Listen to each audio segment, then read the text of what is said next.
He was the kind of guy that could melt into a crowd like he was an extra, like he wasn't part of life at all.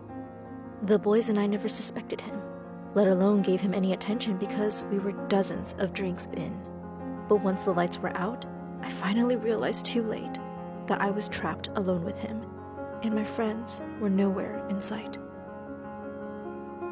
Tonight is one of the coldest nights in January, and I've convinced my two best friends, Luke and James, to stay in with me.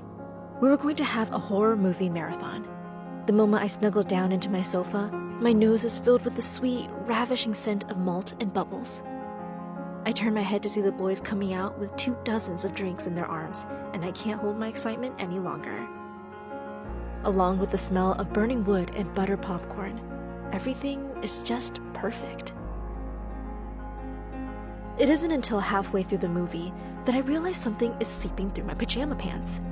My eyes widen in shock at this familiar sensation, and I bounce off the sofa as quickly as I can. Luke and James both look at me with curious eyes as my cheeks flamed up in embarrassment. "I think my period came. I'll be back," I blabber out before sprinting into my bathroom. My guess is right. I open my cupboard to an empty tampon box. Darn it! As if my night wasn't already ruined, now I am stuck inside my bathroom with a damp bottom. Great. I pull my hair in exasperation, and I know I have no choice but to ask the boys for their help. Eventually, they call Max, a friend of theirs who happened to live nearby and was kind enough to buy some for me. I sigh in relief and snuggle back into my sofa with a big towel underneath me. My friends and I look at each other and burst out in fits of giggles. The embarrassing moment was long forgotten as we continue to take big, messy slurps of our drinks. When Max finally arrives, he greets me with a laugh that comes out as a frosted cloud. I invite him inside to chat with the boys while I go up to change. When I come back down, Luke and James are joking around as usual, while Max is sitting by himself at the corner. Max does not seem like he wants to leave. None of us wants him to drive back under this icy cold weather anyways. When we finish our second movie, the boys begin to prepare more drinks while Max is still sitting at the corner by himself. I thought he is just a reserved person, but things started to seem eerie when I catch him staring at me while I'm goofing around.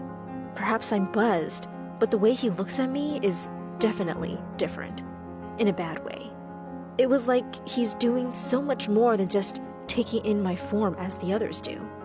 And for me, nothing is more creepy than a person whose reaction contradicts the situation, Max. So while we're all drunkenly laughing, he just sits there, emotionless. I start to feel uneasy, so I want to call quits, but every drink offered to me seems like a better and better idea. Soon, each of my hands are gripping a can, and my eyes are now rolling backwards. All I can smell is my own musty breath, and my throat is sore from the acidic fizz.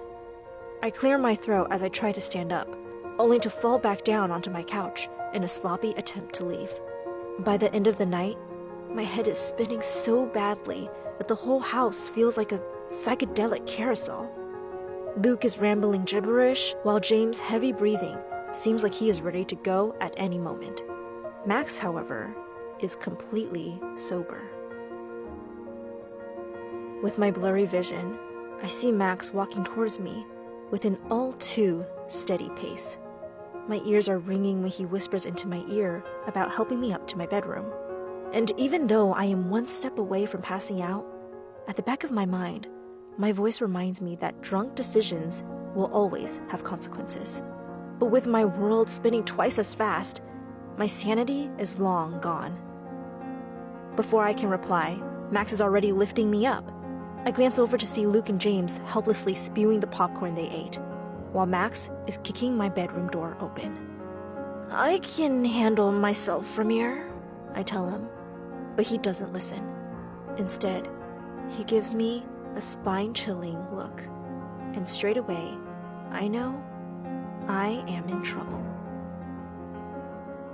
His rough fingers curl into my hair, pulling it so hard that it forces my eyes open.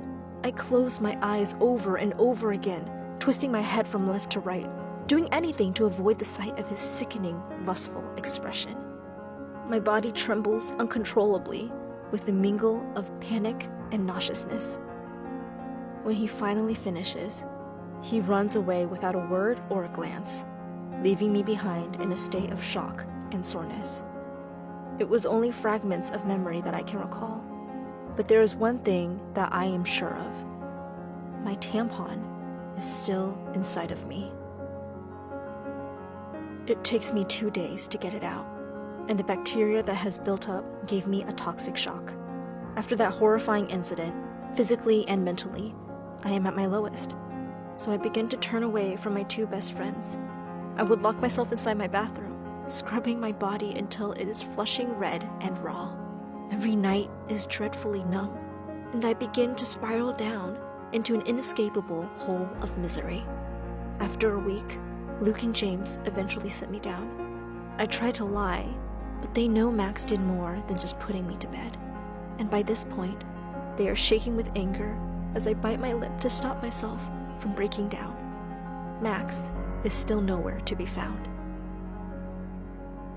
It took months for me to finally stop the habit of locking myself inside my bathroom. And even though I have to occasionally rely on antidepressants, I am just thankful for my 2 best friends for never leaving my side. It is a long, painful journey, but I've learned to forgive myself. What I was doing doesn't matter. What I was wearing doesn't matter. All that matters is that I did not consent. No means no. In no world is it my fault for his actions. Actions that I never asked for. I know that, and I hope you do too now.